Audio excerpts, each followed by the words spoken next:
The internet is ruining your life. Oh great, here he goes again with the controversial topics. But it's really true. The internet might be ruining your life, and it's ruining it through the concept called digital fatigue. Now, if you haven't heard about digital fatigue before, it's pretty much that we as humans have not really evolved to a point where we are able to cope with all of these digital things in our lives. We haven't really sufficiently evolved to cope with the internet, our cell phones, various different types of technology, and all of this information that is hitting our brains all at once. You see, just a couple of years ago, we've never even heard of the internet or of all of this technology or all of this information hitting our minds at the same time. We were pretty much just peasants tilling the fields and mining and doing those kind of things, manual labor, getting plenty of exercise, not having a lot of processed foods, and getting a lot of fresh air. But technology and just the world has changed so rapidly, so fast, that our brains couldn't really keep up with all of this change. You see, the human mind is a fantastic thing.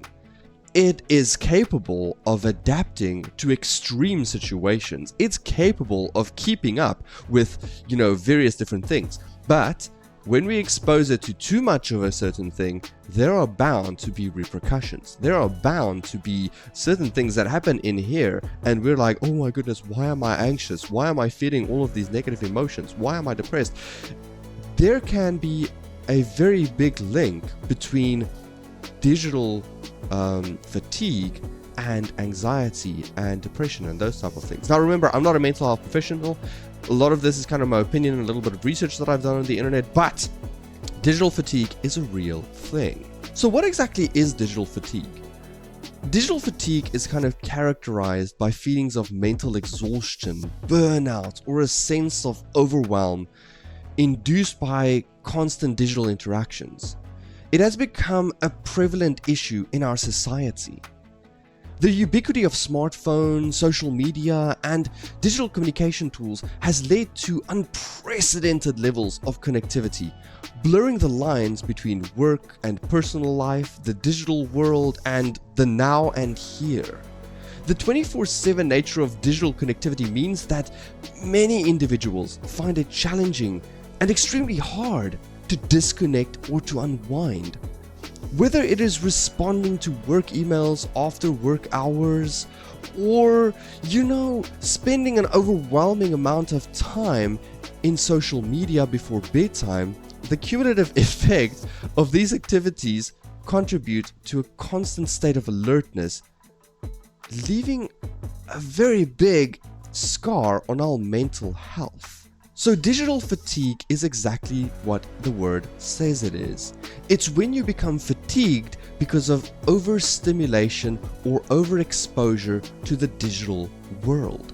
And it is a very real thing that I think we're going to discuss more and more as the concept becomes more well known. There are a few impacts on our mental health. So the first thing is increased stress and anxiety. With the constant barrage of notifications and the pressure to stay digitally connected, these all contribute to our heightened stress levels. And of course, also we have to talk about a concept called FOMO, or fear of missing out, which basically increases our need to stay updated and to stay involved in the digital world. This, of course, is a breeding ground for anxiety. It impacts our mental well-being in ways that, well, I certainly don't understand. Maybe there's a professional, a mental health professional out there that can put some more light on how it really impacts us. But I can't think that it's a good thing because it is kind of unnatural. The second thing is impaired sleep patterns. Exposure to screen time before bedtime, whether or not it's your smartphone, tablet, computers, or even TVs, can really disrupt our circadian rhythms, making it difficult for us to achieve a restful sleep. Blue light emitted by screens suppresses the production of melatonin, the hormone that regulates sleep. And I hope I said that word correctly, but it is extremely important. Sleep is very, very important for your mental health. The next thing is social isolation, despite all of this connectivity. So paradoxically, as we become more digitally connected, there is this sense of growing more socially isolated, of more loneliness.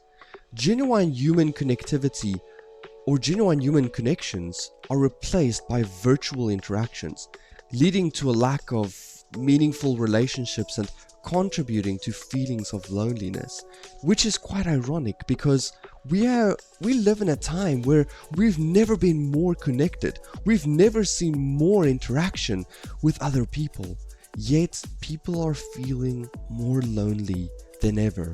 And loneliness to me is one of the biggest issues that we struggle with today as a civilization. So ironically, the more connected we become, the less connected we are. And that is because there's a lack of physical and meaningful relationships that are built with people around us. And the last thing is reduced productivity and cognitive decline. Digital multitasking and the constant information overload negatively impacts our cognitive ability.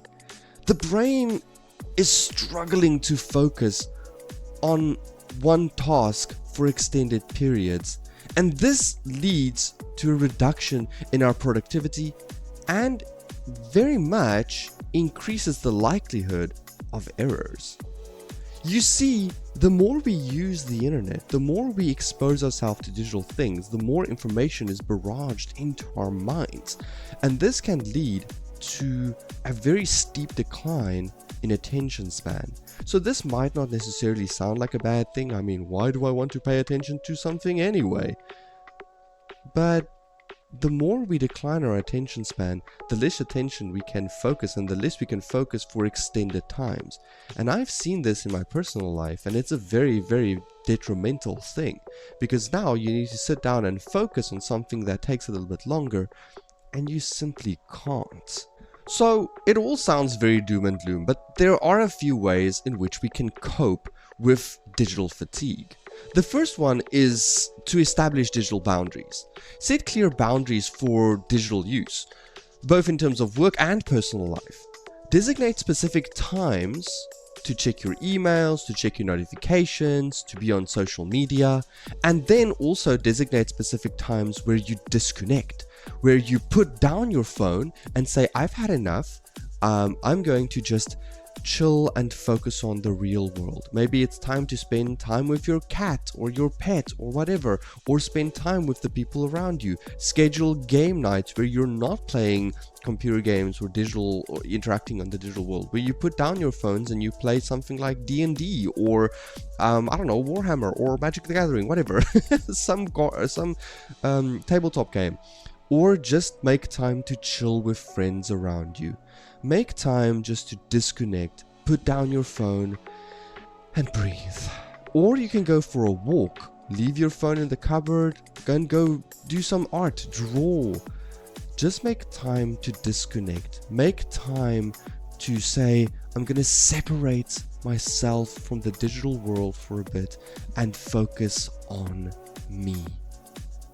Next part is digital detox, and it's kind of, blended into what we were just talking about. Periodically disconnect from the digital world to give yourself a mental break. Engage in activities that doesn't involve, screens, such as reading a book, taking a walk through nature, or practicing mindfulness. Meditate, breathe, focus on the world around you, experience the small things. By the way, I have a video about, mindfulness and how a cookie can change your life. So go check that out. Plug.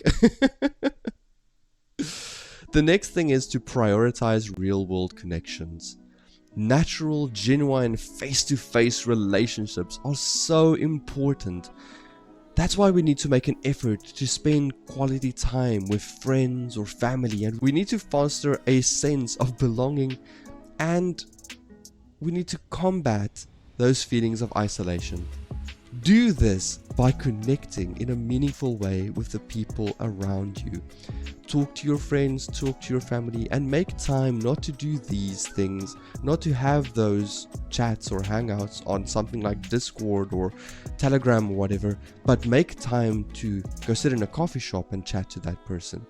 Make time to have a meaningful, truthful conversation with somebody that is important to you.